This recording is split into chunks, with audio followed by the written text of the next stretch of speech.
सोमू सब्जियों की खेती करता था। एक बार गांव में बाढ़ आ गई। सभी किसानों के खेत डूब गए। सोमू का खेत भी बाढ़ में डूब गया। सोमू की सारी फसल बर्बाद हो गई। उसके बाद सोमू ने क्या किया, जानने के लिए देखते हैं कहानी जादुई बैगन। चांदपुर गांव में सोमू अपनी पत्नी सरला और बेटी खुशी के साथ रहता था।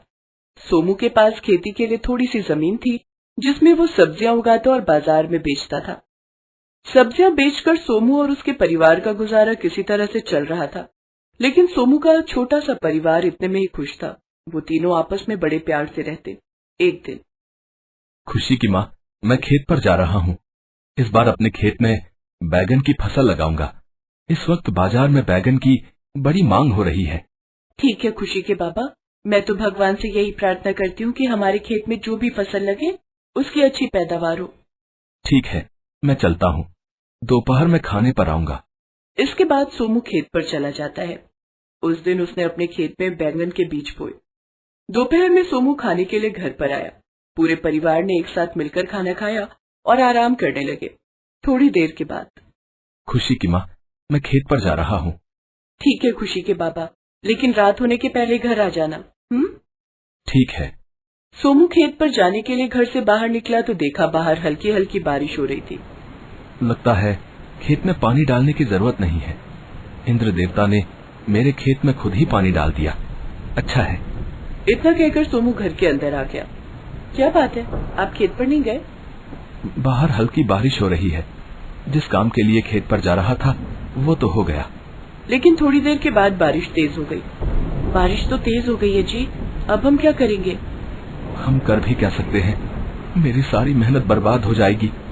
सारे बीज बारिश में कहीं बह न जाएं। हम भगवान से प्रार्थना कर सकते हैं, इसके अलावा एक किसान भला कर भी क्या सकता है। सरला और सोमू ने भगवान के आगे बहुत हाथ जोड़े और बारिश रुकने की प्रार्थना की। लेकिन रात होने तक बारिश और तेज हो गई। बाहर तो मूसलाधार बारिश हो रही है। अब फसल बचने की कोई उम्मीद नहीं है। इतनी बारिश में बैगन के बीज बह गए होंगे। सोमू उदास हो गया। उसे उदास देखकर सरला से रहा न गया। आप जी छोटा मत कीजिए खुशी के बाबा, देखना हमारी बैगन की फसल को कुछ नहीं होगा। अच्छा, कोई जादू है क्या? इतनी बारिश में उन्हें कुछ नहीं होगा, ये कैसे हो सकता है? मेरा जी कहता है कि कल सुबह तक बारिश रुक जाएगी और हमारी फसल को कुछ नहीं होगा। लेकिन सरला की उम्मीद टूट गई। अगली सुबह भी बारिश नहीं रुकी बल्कि और तेज हो गई। बारिश 3-4 दिनों तक लगातार होती, यहाँ तक कि गांव में बाढ़ आ गई। लोग अपनी अपनी जान बचाकर भागने लगे। अरे सोमू भैया, सारे लोग गांव छोड़कर भाग रहे हैं। तुम्हें नहीं जाना क्या? नहीं, मैं कहीं नहीं जाऊंगा। अरे सोमू पागल हो गया है क्या? हैं? खेत के खेत डूब गए हैं। पानी हमारे घरों तक पहुंचने वाला है। अगर यहाँ से नहीं भागे तो फसल की तरह तुम भी पानी में बह जाओगे, समझे? चलिए जी, हम भी यहाँ से चलते हैं। मैं कहीं नहीं जाऊंगा खुशी की माँ, चाहे बाढ़ में डूबकर मर ही क्यों ना जाऊं। जब मेरी फसल ही नहीं तो मैं जीकर क्या करूंगा? मेरी सारी मेहनत पर पानी फिर गया। सिर्फ आपकी फसल बर्बाद नहीं हुई है, पूरे गांव की फसल बर्बाद हुई है। तुम्हें नहीं पता मैंने कितनी मेहनत से बैगन के बीज बोए थे। सोचा था इस बार खेत में बड़े बड़े सुंदर बैंगन होंगे तो उन्हें बाजार में ऊंचे दाम पर बेचूंगा। उन बैगनों को बेचकर खुशी का एडमिशन स्कूल में करवाऊंगा। लेकिन सब बेकार हो गया। अब मैं इसी बाढ़ में अपनी जान दे दूंगा। पूरा गांव खाली हो गया, लेकिन सोमू और उसका परिवार अब भी गांव में ही था। बाढ़ का पानी लोगों के घरों में घुस आया था। लोगों के घरों में रखे सामान पानी में बहने लगे थे। सोमू के घर के अंदर बाढ़ का पानी भर चुका था। सरला 3 साल की खुशी को अपनी गोद में लेकर पानी में तैरने की कोशिश करने लगी। इधर सोमू सरला और खुशी को बचाने की कोशिश करने लगा। खुशी की माँ, खुशी को मेरी गोद में दे दो। हम वहाँ पेड़ के पास चलते हैं, पेड़ के ऊपर बैठ जाएंगे। आपसे कहा था कि गांव छोड़कर चलते हैं, लेकिन मेरी कोई सुने तब ना। अगर मेरी फूल सी बच्ची को कुछ हो गया तो मैं क्या करूंगी? सरला फूट फूट कर रोने लगती है। सोमू उसका हाथ पकड़कर उसे खींचकर एक पेड़ के पास ले आता है। वे तीनों पेड़ पर चढ़कर बैठ जाते हैं, लेकिन काफी तेज बारिश को पेड़ भी सहन नहीं कर पाया और टूटकर बाढ़ में बहने लगा। सरला, खुशी और सोमू तीनों फिर बाढ़ के पानी में बहने लगते हैं। पानी काफी ज्यादा होने के कारण सरला और खुशी डूबने लगते हैं। तीनों पानी से बाहर निकलने की काफी मशक्कत करते हैं, लेकिन नहीं निकल पाते। तीनों बेहोश हो जाते हैं। लगभग 3 दिन के बाद सरला, खुशी और सोमू को होश आता है। बारिश बंद हो चुकी थी और बाढ़ का पानी भी उतर चुका था। मैं कहाँ हूँ? खुशी के बाबा, आप कहाँ हैं? मैं यहाँ हूँ सरला। खुशी कैसी है? खुशी मेरी बेटी। खुशी मेरी गोद में है। ओह मेरी बच्ची, तू ठीक तो है ना? खुशी के बाबा, ये हम कहाँ आ गए? हमारे गांव में तो बाढ़ आई थी ना, फिर हम बैंगन के खेत में कैसे आ गए? इतनी बाढ़ में ये किसका खेत है जो बैंगन की खेती से लहलहा रहा है? खुशी की माँ, ये तो हमारा खेत है। ये बैंगन की फसल हमारी है।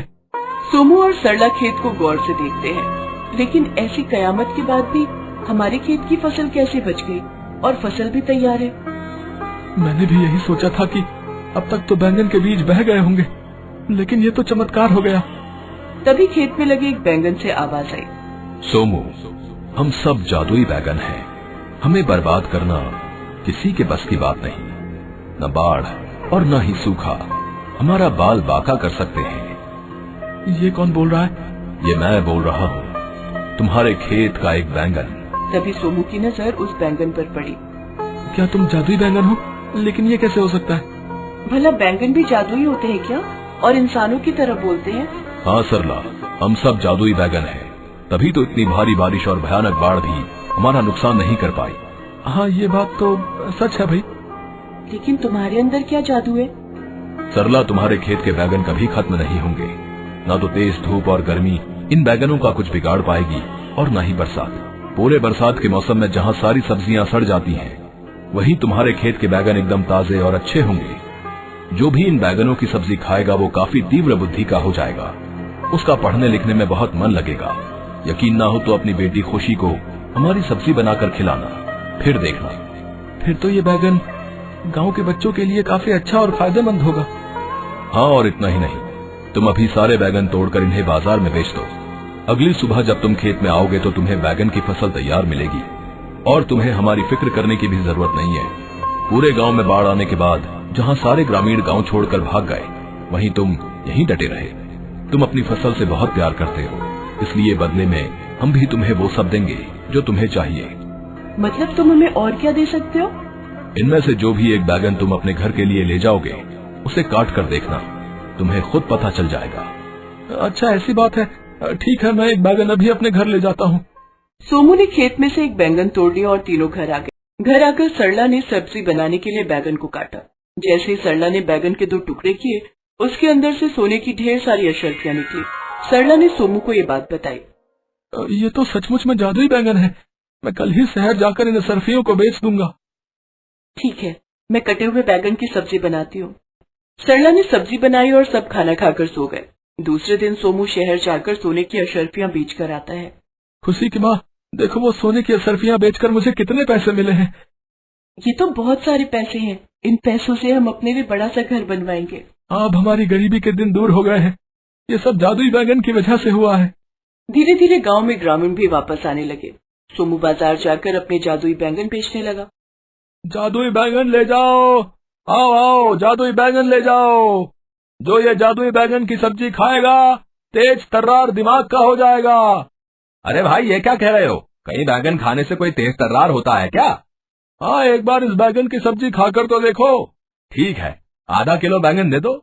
मेरा बेटा पढ़ने लिखने में बहुत कमजोर है भैया, उसे तुम्हारे जादुई बैगन की सब्जी रोज खिलाऊंगा। हाँ हाँ, ये लो भैया। इस तरह गांव के लोग सोमू से जादुई बैगन खरीदने लगे। जो उसके जादुई बैगन की सब्जी खाता, वो रोज जादुई बैंगन खरीदने आता।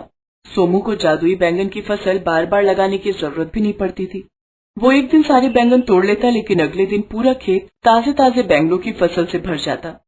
जादुई बैंगन की सब्जी खाकर हमारी खुशी पढ़ने में कितनी तेज हो गई है।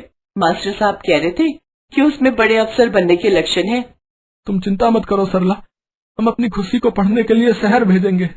जादुई बैंगन की सब्जी खाकर खुशी ने खूब पढ़ाई की और बड़ी होकर सरकारी अधिकारी बन गई। जादुई बैंगन की वजह से सरला और सोमू की जिंदगी खुशहाल हो गई थी।